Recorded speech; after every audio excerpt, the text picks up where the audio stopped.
तो कैसे हो मेरे चितो गाइस। आज की इस वीडियो में मैं आपको सीटेट पेपर 1 का ईवीएस के जो है पीवाईक्यू कराने वाला हूं। संपूर्ण व्याख्या कराऊंगा। आज मैं जो है कंटेंट वाले क्वेश्चन आपको जो है टॉप 15 बाय 15 क्वेश्चन कराऊंगा, जो 15 मार्क्स के जो है 15 क्वेश्चन जो है सीटेट के एग्जाम में जो है ईवीएस सेक्शन में आपसे पूछे जाते हैं। और आज की जो वीडियो ये हमारी पार्ट 7 है। इससे पहले मैंने टोटल 6 वीडियो बना रखे, तो उन वीडियोस को जरूर चेक कर लेना। इस वीडियो के डिस्क्रिप्शन बॉक्स में सभी वीडियोस के लिंक आपको मिल जाएंगे। तो चलिए वीडियो को शुरू करते हैं। इस वीडियो का हमारा फर्स्ट क्वेश्चन है, सौर सेल के निर्माण हेतु किस पदार्थ का जो है उपयोग किया जाता है। यानी कि जो सोलर सेल होते हैं ना, उनको जो है बनाने में किस चीज का जो है, कौन से मटेरियल का जो है उपयोग किया जाता है, ये आपको जो है बताना है। पहला है लेड, सोडियम, कॉपर और सिलिकॉन। देखो भाई, ये फैक्चुअल क्वेश्चन आज के इस वीडियो में मैं कराऊंगा। हो सकता है कि एक दो आपको आसान लगे, लेकिन ये जो है फैक्चुअल क्वेश्चन है। और ये फैक्चुअल क्वेश्चन जब तक आपको पता नहीं होंगे, जब तक आप जो है इसको आंसर ठीक नहीं कर पाओगे। और एक्सप्लेन भी मैं करता रहूंगा, ठीक है। इसका जो है एक्सप्लेनेशन देख लेते हैं। सौर सेल जो होते हैं वो जो है सूरज की जो रोशनी होती है ना, उसको बिजली में, इलेक्ट्रिसिटी में कन्वर्ट करती है। आजकल आपने देखा है एक ट्रेंड चल रहा है कि भाई जो हमारे जो सेव एनर्जी को जो हम बहुत ज़्यादा बढ़ावा दे रहे हैं, और हर कोई जो अपने घर के जो मतलब छत होते हैं ना, उस पे जो है सोलर पैनल लगा रहा है। तो सोलर पैनल का बेसिकली काम क्या होता है? काम यही होता है कि जो अल्ट्रा वायलेट रेज आ रही है सूरज से, उसको जो है बिजली में जो है कन्वर्ट करना। इसे हम किस चीज़ से बनाते हैं? इसको जो है सिलिकॉन नामक पदार्थ से जो है बनाया जाता है। सिलिकॉन एक खास तरह का जो पदार्थ होता है जो रोशनी को जो है पकड़ के बिजली बना सकता है। मतलब मैंने बिल्कुल देसी तरीके में बताई कि जो सिलिकॉन होता है वो क्या करता है, सूरज की रोशनी को पकड़ता है और बिजली बनाने का काम करता है। इसके पीछे का जो प्रोसेस होता है वो क्या है, वो आपसे सीटेट ना कभी पूछेगा, ना सीटेट को इससे मतलब है, ठीक है भाई। यही कारण है कि ज़्यादातर सौर सेल में जो है सिलिकॉन से जो है बनाए जाते हैं। तो इसका करेक्ट आंसर आपको पता चल गया, सिलिकॉन इसका जो है करेक्ट आंसर है। उसके बाद हमारा सेकंड क्वेश्चन है, एक होती है नर चिड़िया, यानी कि जो एक मेल बर्ड होता है ना, बहुत सारे सुंदर बनावट वाले जो है घोंसले बनाता है। और मादा चिड़िया यानी कि जो फीमेल चिड़िया होती है, इनमें से सबसे बढ़िया घोंसला अपने अंडे देने के लिए जो क्या करती है, चुनती है। और वह जो है कौन सी चिड़िया, उस चिड़िया का आपको, उस धोखेबाज चिड़िया का आपको नाम बताना है। वो चिड़िया नहीं है, वो धोखेबाज चिड़िया है। मतलब जो मेल होता है ना, वो बहुत सारे घोंसले बनाता है। और जो है मतलब जो फीमेल चिड़िया आती है वो डिसाइड करती है, मैं इस वाले घोंसले में अंडे दूं, इस वाले में दूं, इस वाले में दूं, या इस वाले में दूं। मतलब ऑप्शन यहाँ भी है, इनके पास बहुत सारे हैं। हम तो ह्यूमन की बात लेके चल रहे थे, यहाँ तो भाई चिड़ियों में भी बवाल मच रखा है। चिड़िया प्रजाति भी भाई खतरे में है भाई। नर प्रजाति के लिए हमें जो है लगता है प्रोटेस्ट करना पड़ेगा।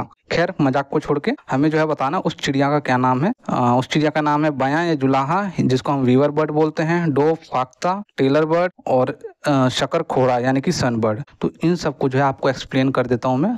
आपको जो है आंसर ऑटोमेटिक उस धोखेबाज चिड़िया का जो है ऑटोमेटिक आपको नाम पता चल जाएगा। बयां चिड़िया को जुलाहा चिड़िया, वीवर बर्ड भी जो हम क्या कहते जो है हम कहते हैं, ठीक है भाई।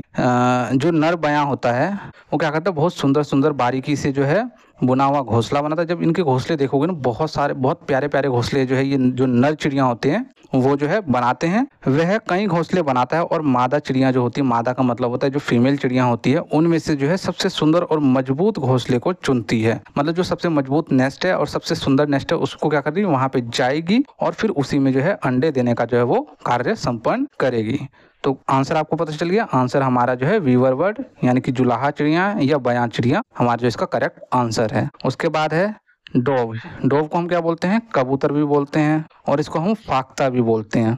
तो ये इसके क्या जो है मतलब, ये अपने अंडे कहाँ पे देते हैं? क्योंकि मैंने आपको आंसर तो बता दिया, लेकिन बाकी चिड़ियों के बारे में भी तो पूछा जा सकता है ना। तो आपको सभी चिड़ियों के बारे में आपको पता होना चाहिए। तो भाई कबूतर जो है अपने अंडे, कबूतर जो होता है ना बेचारा बहुत शांत स्वभाव का होता है। आपने भी देखा होगा, वो आपकी खिड़की पे बैठा रहेगा, गुटर गु करता रहेगा, बस शांत रहेगा। ऐसे स्थानों पे जो है घोंसला बनाता है, जो है घोंसला बनाना पसंद करता है जो शांत हो, उसको जो है कोई परेशान करने वाला ना हो और शिकारियों से सुरक्षित हो। 3 पॉइंट क्या है? पहली बात, वो स्थान शांत होनी चाहिए। दूसरी बात, उसको कोई परेशान ना करे, कोई गिट्टी पत्थर ना मार दे, कोई बच्चा कुछ बॉल वॉल ना मार दे उसको। उसके बाद शिकारियों से सुरक्षित हो, मतलब कि जो है आप अगर नॉर्थ ईस्ट की तरफ जाओगे, इनफैक्ट यूपी बिहार में भी बहुत सारे लोग जो है कबूतर को खाते हैं। तो जो बच्चे मतलब यूपी बिहार से होंगे तो उनको मालूम होगा कबूतर को जो है खाते भी हैं। ये अपना अंडा कहाँ पे देते हैं, घोंसला कहाँ बनाते हैं? कैक्टस के पौधे के बीच में और मेहंदी की बाड़ के कांटों के बीच। मतलब कांटों के बीच आप सभी को मालूम है, ना कोई बच्चा जाएगा ना कोई इंसान जाएगा।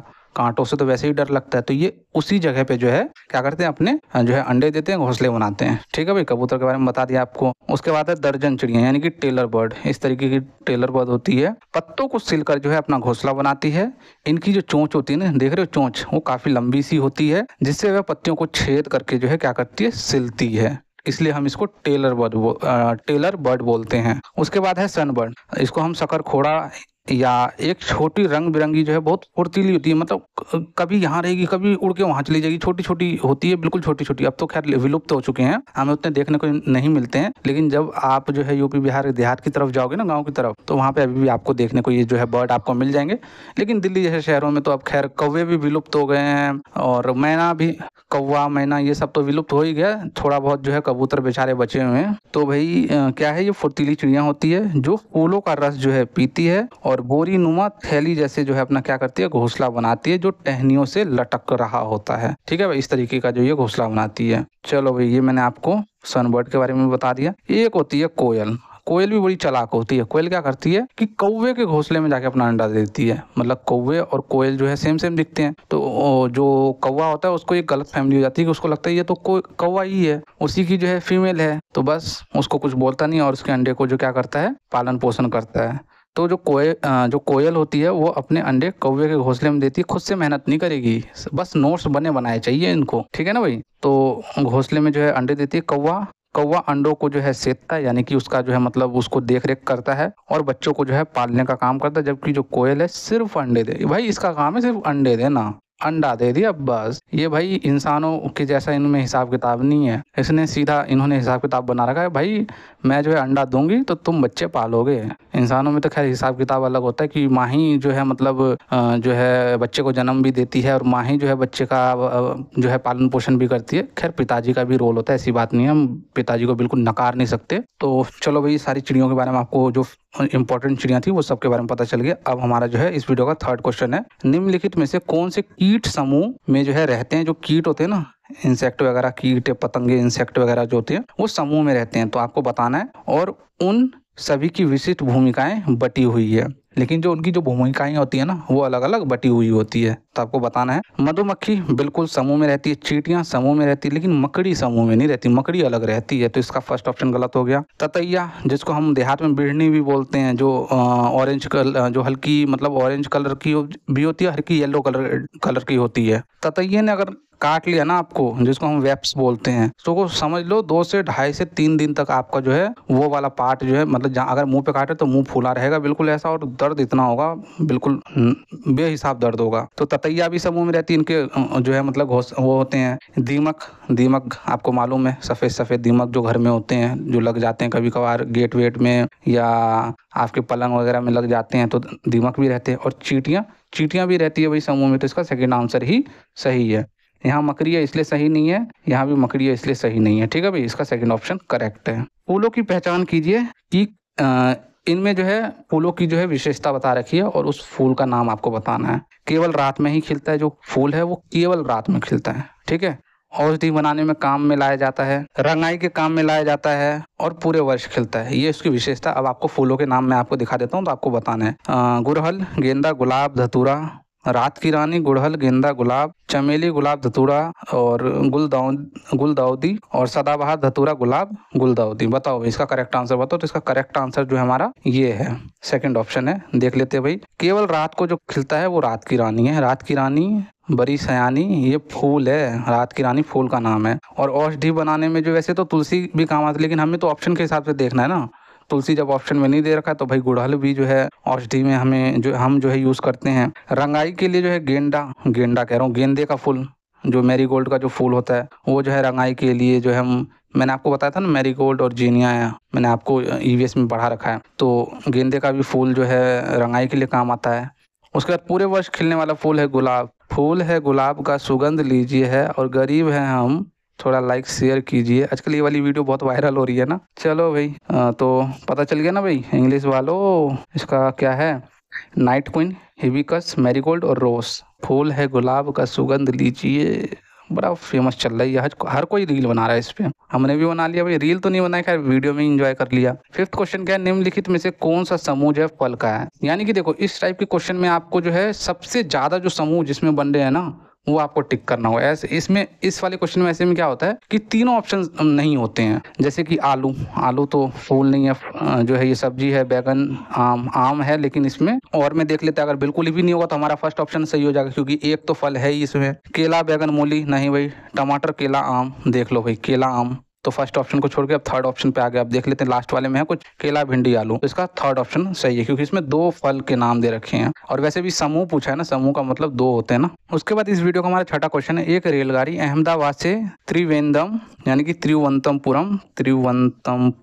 त्रिवेंद्रम लिखा है लेकिन वैसे ये त्रिवेंद्रपुरम केरल की ओर जाते हुए कई सुरंगों से गुजरती है। ये सुरंगें किन पहाड़ियों में। जो रेलगाड़ी है ना वो अहमदाबाद कहाँ पे आप मुझे बताओ। अहमदाबाद गुजरात में है ना भाई, गुजरात के अंदर है कि नहीं है अहमदाबाद। तो गुजरात से जब ये केरल जा रही है तो वो कुछ सुरंगों से गुजरते हुए जा रही है। आपको बताना है कि वो जो है ये जो है ये सुरंगें किन पहाड़ियों में है। तो वो जो सुरंगें वो किन पहाड़ियों में है तो ये आपको बताना है। पूर्वी घाट की पहाड़ियों में। तो अच्छा खुद बताओ, पूर्वी घाट की पहाड़ियों में होगा तो क्या अहमदाबाद पूर्व की तरफ है। तो फर्स्ट ऑप्शन गलत। पश्चिमी घाट, अहमदाबाद किस तरफ है, पश्चिम की तरफ है ना, तो इसका करेक्ट आंसर सेकंड ही होगा। हिमालय उत्तर की तरफ है। और अरावली जो है, अरावली पर्वत कहाँ पे है, अरावली आपको कहाँ पे देखने को मिलता है। अरावली हमें जो है राजस्थान में देखने को मिलता है। चलो थोड़ा बहुत जो है मैं आपको एक्सप्लेन भी कर देता हूँ आगे। देखो भाई, अहमदाबाद से त्रिवेंद्रपुरम के बीच जो है रेल मार्ग पश्चिम भारत से दक्षिण की ओर जो है जाता है। आप सभी को मालूम है पश्चिम भारत से नीचे की ओर जाएगा ना, केरल तो नीचे की ओर है ना। अभी मैं आपको आगे डायग्राम भी दिखाऊंगा, जो मुख्य रूप से पश्चिमी घाट के क्षेत्र से होकर गुजरता है। तो इसका आंसर आ गया पश्चिमी घाट। ठीक है, पश्चिमी घाट भारत के पश्चिम तट के साथ साथ गुजरात, महाराष्ट्र, गोवा, कर्नाटक और केरल में जो है फैली है। आपको स्टेट भी पता चल गए कौन कौन से स्टेट में, इससे आपके 2-3 क्वेश्चन निकल गए। ठीक है भाई, इस मार्ग पे कई सुरंगें हैं, विशेष रूप से कोंकण रेलवे और दक्षिण रेलवे के कुछ हिस्से में। तो आपको चार जो है आपको क्वेश्चन पता चल गए कौन कौन से मार्ग में जो है ये जो है सुरंगें हैं। कोंकण रेलवे में और दक्षिण रेलवे में जो कुछ हिस्से में जो है ये हमें मार्ग देखने को मिलते हैं। देखो भाई कहाँ गया केरल, केरल यहाँ पे है। ठीक है भाई, पूर्वी घाट मैंने आपको बताया कि पूर्वी घाट तो भाई पूर्व की तरफ हो गया, उधर सेवन सिस्टर की तरफ हो गया।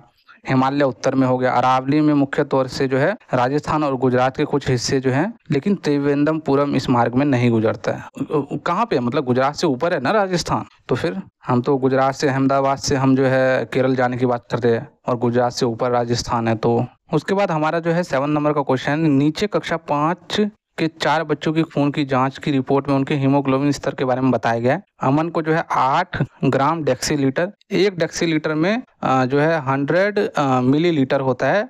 बेसिकली जो ये जो खून होता है ना, जैसे कि दूध को नापते हैं हम लीटर में, उसी तरीके से जो हम खून को नापते हैं डेक्सीलीटर में। और 1 डेक्सीलीटर में कितना होता है, 100 मिलीलीटर खून होता है। समझ गए। और राधिका को 10 ग्राम डेक्सीलीटर है, सुरजीत को 14 ग्राम डेक्सीलीटर है और मारिया को जो है 6 ग्राम डेक्सीलीटर है। तो इससे हमें क्या समझ में आ रहा है, तो इससे हमें कुछ समझ नहीं आ रहा है, इससे हमें आगे समझ में आएगा। ठीक है, क्योंकि हम साइंस के तो छात्र हैं नहीं जो हमें इतना कुछ समझ में आएगा जब तक मैं आपको एक्सप्लेन नहीं करूंगा। तो सबसे पहले तो आपको यही मालूम होना चाहिए कि हीमोग्लोबिन का स्तर कितना होना चाहिए। तो इनमें से किन बच्चों में रक्त अल्पता यानी कि एनीमिया है, यानी कि किसका हीमोग्लोबिन कम है, और कम होने का मतलब है कि उसको एनीमिया है। देखते हो ना कि भाई लड़कियां बहुत ज्यादा जो मतलब जब उनका जो है मानसिक जो है वो सब होता है, मतलब मंथ के लास्ट में, तो क्या होता है उनको, वो काफी ज्यादा गोरी गोरी हो जाती है। दैट मीन्स वो जो गोरी हो रही है वो खून की कमी की वजह से गोरी हो रही है। समझ रहे हो, जो पीरियड्स वगैरह होते हैं तो उस टाइम जो लड़कियां होती है ना बहुत ज्यादा गोरी हो जाती है। तो वो उसका एक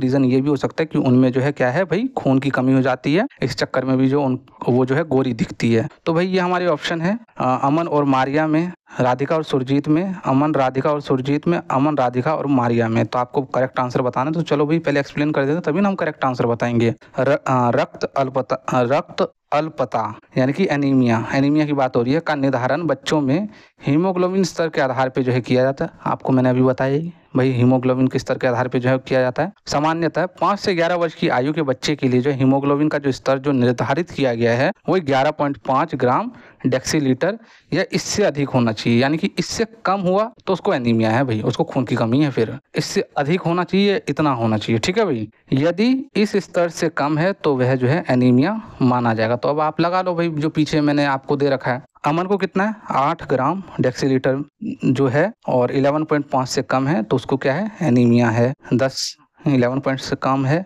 तो एनीमिया है। 14 ज़्यादा है तो सुरजीत को एनीमिया नहीं है, इसको एनीमिया नहीं है क्योंकि 11.5 से ज़्यादा है ना सुरजीत को, 14 ग्राम डेक्सीलीटर। और मारिया को भी जो एनीमिया है। तो समझ गए, अमन, राधिका और मारिया को जो है एनीमिया है, सुरजीत को एनीमिया नहीं है। इसी में ऐसे भी पूछ सकता कि किसको एनीमिया नहीं है, तो भाई सुरजीत को एनीमिया नहीं है। समझ गए भाई। चलो भाई, हाँ भाई सुरजीत भाई साहब को एनीमिया नहीं है, बाकी इन तीनों को जो है एनीमिया है। मारिया को भी एनीमिया है और अमन को भी और राधिका को भी। यहाँ पे सीता जी दे देती है, कोई और जो है भारतीय महिला के नाम दे देते हैं। मारिया पारिया क्या होता है भाई, ये हमारे हिंदुस्तान का नाम थोड़ी है मारिया।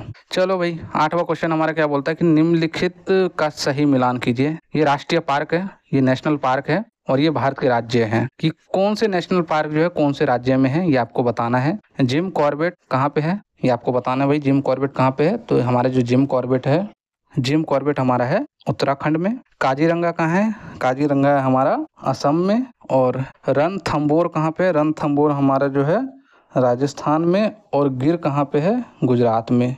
गिर, ग से गिर, ग से गुजरात। जिम कॉर्बेट का तो आपको ध्यान ही रहता है उत्तराखंड, ठीक है भाई।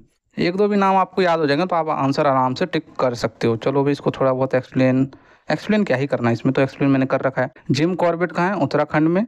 काजीरंगा असम में। और ये क्या लिखा है, रणथंबोर, पीछे कुछ और लिखा है क्या, अच्छा रणथंबोर राजस्थान और गिर गुजरात। लगा देना भाई इसका जो भी आंसर हो, दूसरा, पहला, चौथा, तीसरा। दूसरा, पहला, चौथा, तीसरा, इसका सेकंड ऑप्शन बिल्कुल करेक्ट है। इसका सेकंड ऑप्शन कहाँ गया भाई, दूसरा, पहला, चौथा, तीसरा, इसका सेकंड ऑप्शन इंग्लिश वालों सही है। उसके बाद 9वां क्वेश्चन है, पर्यावरण अध्ययन में निम्नलिखित में से कौन से समस्या समाधान के गुण हैं। जो हम प्रॉब्लम सॉल्विंग करते हैं तो उसमें कौन से गुण हैं, अब गुण नहीं बता रहे हैं, गुण बताने हैं। सृजन करना, चयन करना, कोई भी प्रॉब्लम आ रही है तो हम क्या कर रहे हैं, उसको सृजन कर रहे हैं, उसका जो है चयन कर रहे हैं, सिलेक्शन करते हैं ना। कोई भी प्रॉब्लम आ रही है तो सॉल्यूशन को सिलेक्शन करेंगे, पहले प्रॉब्लम को चयन करेंगे, हाँ भाई ये प्रॉब्लम अच्छा भाई, ठीक है भाई। भाषण या लेखन थोड़ी लिखेंगे, ये दोनों गलत है। ए और बी इसका सही है, तो ए और बी इसका सही है। कंस्ट्रक्ट, उस पर दिमाग, विचार, अपना रचनात्मकता दिखाएंगे भाई, इस प्रॉब्लम को किस तरीके से सॉल्व, हमारा ब्रेन स्टॉर्मिंग होने लगता है ना तुरंत। पहला, दूसरा, यानी कि फर्स्ट सही है। 10वां क्या है, भारत के अनेक इलाकों में पाई जाने वाली बावड़ियों के संबंध में कौन सा कथन सही नहीं है। यानी कि जो तालाब वगैरह जो पाए जाते हैं उनके संबंध में कौन सा कथन सही नहीं है, गलत कथन आपको बताना है। ये जल संरक्षण की पारंपरिक व्यवस्था है, बिल्कुल भाई बिल्कुल पारंपरिक व्यवस्था है। राजस्थान वगैरह में आपको ये सारी चीजें देखने को मिलेंगी। बावड़ियों का जो है जल पीने के लिए उपयोग में नहीं लाया जा सकता है, भाई यही तो गलत हो गया। तो यही करेक्ट आंसर है क्योंकि पूछा ही नहीं है। अब एक चीज बताओ, अगर जल आप संरक्षण करते हो तो क्या उसको पियोगे नहीं क्या। राजस्थान में जो बावड़ियाँ, इतने बड़े बड़े जो कुएं जो बने रहते हैं, उनमें जो जल होता है, खैर अब तो ये कम देखने को मिलते हैं, लेकिन उसको एक पर्पस तो ये भी होता है ना कि भाई उसको जो हम पिएंगे भी, तो इसमें बोला कि नहीं पी सकते, उपयोग में नहीं कर सकते पीने के लिए, तो यही इसका गलत है। ये वर्षा जल संग्रह और पुनः अवशेषण के सिद्धांत पर आधारित है, बिल्कुल। इनका उपयोग सामुदायिक संसाधन के रूप में किया जाता है, बिल्कुल। इनके बारे में देख लेते हैं। बावड़ी क्या होती है, ये स्टेप वेल होते हैं, एक प्राचीन भारतीय जल संरक्षण संरचना जो मुख्य तौर पे सूक्ष्म व अर्ध सूक्ष्म क्षेत्रों में हमें, जैसे कि राजस्थान हो गया, गुजरात हो गया, मध्य प्रदेश, जहाँ पे थोड़ी ज्यादा गर्मी पड़ती है और सूक्ष्म क्षेत्र होते हैं, वहाँ पे हमें ये देखने को मिलता है। यह प्राय गहरा कुआं होता है जिसमें पानी तक पहुंचने के लिए जो सीढ़ी बनी होती है। बावड़ियां न केवल जल संरक्षण के लिए बनाई जाती है बल्कि सामाजिक, इसके जो है मतलब कुछ सामाजिक जो है महत्व भी होते हैं, ठीक है भाई, समझ गए। उसके बाद इस वीडियो का हमारा 11वां क्वेश्चन है, बाघों या टाइगर्स की जो है निम्नलिखित में से कौन सी विशेषताएं उन्हें अंधेरे में आगे बढ़ने से जो है या अपना शिकार खोजने में जो है मदद नहीं करेगी। यानी कि जब वो अपना शिकार करने जाएंगे ना अंधेरे में, तो इनमें से कोई एक चीज ऐसी है जो उनको उस शिकार को करने से रोक सकती है, या जो है जिसका शिकार हो रहा है उसको सचेत कर सकती है। तो ये आपको बताना है। संवेदनशील गुलमुच्छे, जो उनका जो संवेदनशील जो मतलब क्या बोलते हैं उसको, विस्कर होता है, वो तो उनको हेल्प करेगी भाई सूंघने में, उसके सेंस जो है वो सेंस करने में उसको हेल्प करेगी कि कहाँ पे शिकार है, कहाँ से क्या चीज़ें हो रही है। विभिन्न दिशाओं में कान, कान तो उसको हेल्प करेंगे कहाँ से हल्की सी कौन सी आवाज़ है। और एक चीज़ याद रखना, जो टाइगर्स होते हैं ना, इनको पता चल जाता है जो मतलब कोई जानवर की आवाज़, कुछ गिरा है या कोई पत्थर वत्थर गिरा है, इनको ये डिफ्रेंशिएट कर लेते हैं। जोर से गरजना, अब बताओ टाइगर बेवकूफ़ी होगा जो शिकार करने जा रहा है और जोर से गरजेगा, तो यही तो चीज़ें उसकी हेल्प नहीं करेगी। अगर जोर से जहाँ गरज दिया तो जो जिसका शिकार होने वाला है हिरन विरन, वो तो भाग जाएगा। तो यही चीज़ उसकी जो है क्या है, हेल्प नहीं करेगी। बाकी सुनने का तीव्र अभ्यास ये सब तो हेल्प करेगी, लेकिन जोर से जो वो दहाड़ देगा ना, तो ये चीज उसकी हेल्प नहीं करेगी। 12वां क्वेश्चन है, विद्यार्थियों की अवधारणात्मक समझ तब अच्छी होती है जब शिक्षक जोर डालते हैं किस चीज पे, किस चीज पे शिक्षक जोर डालते हैं, जो बच्चे का जो कंसेप्चुअल नॉलेज होता है वो जो बहुत ज्यादा अच्छी होती है। संवाद पे, लिखित में मौखिक परीक्षा पे तो नहीं भाई, पाठ्य पुस्तक पे नहीं, कंपटीशन पे नहीं, ये तो नहीं भी करते तब भी आपको पता चल जाता। संवाद पे, कम्युनिकेशन पे जो है जोर डालते हैं, डायलॉग्स वगैरह पे जो है जोर डालते हैं, तो जो बच्चे का जो क्या होता है, जो कंसेप्चुअल अंडरस्टैंडिंग होती है वो बहुत अच्छी हो जाती है। ठीक है, अब एक टॉपिक है हमारा उपख्यानात्मक अभिलेख यानी कि एनेक्डोटल रिकॉर्ड। इसमें क्या होता है कि यह एक तरीके का रिकॉर्ड या नोट होता है जिसमें किसी व्यक्ति, खासकर छात्र या बच्चे के व्यवहार, गतिविधि या विशेष घटनाओं का जो हम क्या करते हैं, वर्णन करते हैं, और छोटी कहानियां उदाहरण के रूप में हम जो क्या करते हैं इसमें मेंशन करते हैं। तो ये जो है क्या है, एनेक्डोटल रिकॉर्ड में जो हम ये सारे कार्य करते हैं, यानी कि बच्चे का कोई भी स्पेसिफिक बिहेवियर है, कुछ भी है, तो उसको हम क्या करते हैं, उसमें रिकॉर्ड रखते हैं। और ये शायद मैंने आपको एक इससे पिछले वाले पार्ट में भी ये वाला क्वेश्चन आया था, लेकिन उसमें थोड़ा डिफरेंट तरीके से पूछा था, लेकिन एक्सप्लेनेशन मैंने सेम ही दिया था आपको। तो समझ रहे हो कि मतलब रिपीटेड क्वेश्चन होते हैं ये सारे हैं। तो देख लेते हैं भाई, यह शिक्षकों, मनोवैज्ञानिकों या देखभाल करने वाले द्वारा इस्तेमाल किया जाता है ताकि किसी भी प्रगति, आदतों या समस्याओं को जो है समझा। यानी कि ये जो रिकॉर्ड होते हैं ना, एनेक्डोटल रिकॉर्ड, ये रिकॉर्ड हम मजे के लिए नहीं बनाते हैं। जब बच्चा पहली क्लास से दूसरी क्लास या अगर नेक्स्ट क्लास में जाएगा ना, तो उस टीचर को हेल्प करेगा उस बच्चे के बारे में जानने के लिए कि उस बच्चे की क्या अचीवमेंट, क्या स्पेसिफिक बिहेवियर है, क्या उसने अच्छा किया, क्या उसने कोई गलत काम किया, सारी चीज़ें उस रिकॉर्ड में जो है मेंशन रहती है। तो इससे संबंधित एक क्वेश्चन देख लेते हैं हम। उपख्यानात्मक अभिलेख में इनमें से क्या नहीं होना चाहिए, आपको बताना है क्या नहीं होना चाहिए। क्या होना चाहिए वो तो मैंने पीछे बता दिया है, और जो उनमें उनके अलावा है वो नहीं है, तो वो आपको बताना है। पहला है समस्याओं पर केंद्रित होना। सिर्फ समस्याओं पे ही केंद्रित नहीं होना है, इसमें हर चीज, हर पक्ष का जो है बच्चे का रिकॉर्ड रखा जाता है। तो सिर्फ समस्याओं पे, बच्चे की समस्याओं को खाली जो है उसमें रिकॉर्ड रख दोगे, बच्चे को ये समस्या, ये समस्या, ये समस्या, तो अगली टीचर भी जो है बोलेगी ये कैसी टीचर थी, ये कौन सा जो है कोर्स करके आई थी, खाली समस्या समस्या लिख दिया, बच्चे के फीचर्स तो लिखे ही नहीं। तो दोनों चीजों को लिखना है भाई, तो इसलिए फर्स्ट ऑप्शन गलत हो गया। निर्णायक होना, तो भाई निर्णायक होना ये भी गलत हो गया। बच्चों की ताकत व कमजोरी को पहचानना, ये तो सही है। बच्चों की रुचि और जिज्ञासा को, ये भी सही है। तो यही दोनों जो है इसका करेक्ट आंसर है। देख लेते हैं भाई, ए और बी, फर्स्ट ऑप्शन इसका जो है करेक्ट आंसर है। समझ गए? Focus on problems and make judgement. Judgement दे देना कि इस बच्चे को ये करो वो करो, नहीं भाई ऐसा नहीं करना हमें एनेक्डोटल रिकॉर्ड में। ऐसे हमें उसमें जो है मेंशन करना, ताकि जो नेक्स्ट टीचर को आप हैंड ओवर करो ना वो रिपोर्ट, वो रिकॉर्ड, वो फाइल, तो टीचर को समझ आ सके ये बच्चा है क्या ये। ठीक है भाई, इसका ए और बी इसका करेक्ट आंसर है। नॉट पूछा है ना। इस वीडियो का हमारा 14 नंबर का क्वेश्चन है, एक ईवीएस की कक्षा में एक शिक्षक चर्चा करता है कि घरों की मक्खियां बीमारी फैलाती है। ठीक है भाई, चर्चा के लिए सबसे उपयुक्त साधन, सीखने का साधन कौन सा होगा ये आपको बताना है। अखबार से क्या सीखेंगे बच्चे, बताओ? अखबार से कैसे सिखाओगे कि जो घरों में जो मक्खियां होती है वो बीमारी फैलाती है? नहीं सिखा पाओगे। फ्लैश कार्ड, हर चीज में फ्लैश कार्ड एक पॉजिटिव वर्ड है, हर चीज में फ्लैश कार्ड थोड़ी घुसा देंगे हम। स्लोगन, मक्खी बच्चों गंदी है, मच्छी से बच के रहियो, क्या ऐसे करोगे? नहीं भाई, सबसे अच्छा है पोस्टर बनाएंगे, वहाँ पे कुछ मक्खियों को दिखाएंगे और हम ये भी दिखाएंगे किस तरीके से बीमार हो रहे हैं, मक्खियों से हमें किस तरीके से बच के रहना है, ये सारी चीजें करेंगे। तो पोस्टर के माध्यम से भाई हम इन सारी चीजों का जो हम क्या करेंगे, चर्चा करेंगे कक्षा में। Poster, not slogan, not flash card, not newspaper, only poster. फटा पोस्टर निकला हीरो, फटा पोस्टर निकला मक्खी। ओहो, लास्ट क्वेश्चन है, मधुमक्खियों के छत्ते में मधुमक्खियों के बारे। भाई ये मधुमक्खी तो पीछा ही नहीं छोड़ रही है, 3-4 वीडियो से खाली मैं मधुमक्खी बना रहा हूँ मैं। ये मधुमक्खी ना होके बिल्कुल ही पाप कर दिया इस मधुमक्खियों ने। अपना चुपचाप मधुमक्खी में छाते में रहे, अपना शहद वहद निकाले, नहीं, क्वेश्चन में आ जाती है बार बार। मधुमक्खियों के छत्ते में मधुमक्खियों के बारे में निम्नलिखित में से कौन सा कथन सही नहीं है? एक बार को सही पूछ ले तो बंदा बता दे, सही नहीं पूछ लेता है तो भाई 3 ऑप्शन सही है, 1 ऑप्शन गलत है। बताओ भाई। केवल रानी मक्खी ही अंडे देती है? भाई फीमेल ही तो अंडे देगी, मेल थोड़ी अंडे देता है। कॉन्सेप्ट वाली, अब कई बच्चे सोचेंगे केवल आ गया भाई, केवल आ गया, ये नेगेटिव हो गया भाई, नेगेटिव लगा दो, ऐसे मत करना भाई, थोड़ा अपने दिमाग का भी प्रयोग करना। जो अंडे है ना वो मेल नहीं दे सकते, फीमेल ही देते हैं, ठीक है। श्रमिक मक्खी जो है नर मक्खी होती है, यानी कि काम करने वाली मक्खी। भाई एक चीज ध्यान रखना, जो मक्खी होती है ना वो फीमेल ही मक्खी उसमें जो है काम करती है। नर मक्खी तो छत्ते में होते ही नहीं है, नर मक्खी तो पता नहीं कहाँ चले जाते हैं। तो ये जो फीमेल मक्खी जो होती है ना, इनको भाई अपने बच्चों को भी तो पालन पोषण करना है ना। जब इनके नर इनके नहीं मान रहे हैं, इनके आदमी नहीं मान रहे, तो भाई ये तो अपना कुछ रोजगार का साधन करेगी ना, है ना भाई। तो भाई इनसे भी सीखो, जो हमारी बहनें हैं इनसे भी सीखो कुछ, इन फीमेल मक्खियों से भी। तो ये भी नहीं होगा, ये तो केवल यही होगा भाई, क्योंकि गलत पूछा है ना।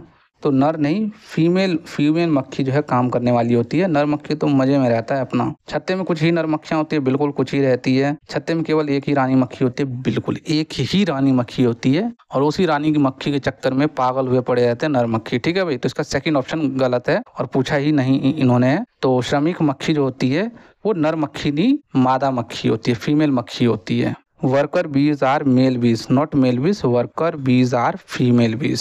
सेकंड ऑप्शन इसका करेक्ट है। आज की वीडियो में इतना ही। जो भी नोट्स हमारे टेलीग्राम पे हैं, और नोट्स को जो है हमेशा रिवाइज करते रहो, अच्छे से पढ़ते रहो, कोई दिक्कत नहीं है, आराम से सीटेट पास होगा। आज की वीडियो में इतना ही। जय हिंद, जय भारत।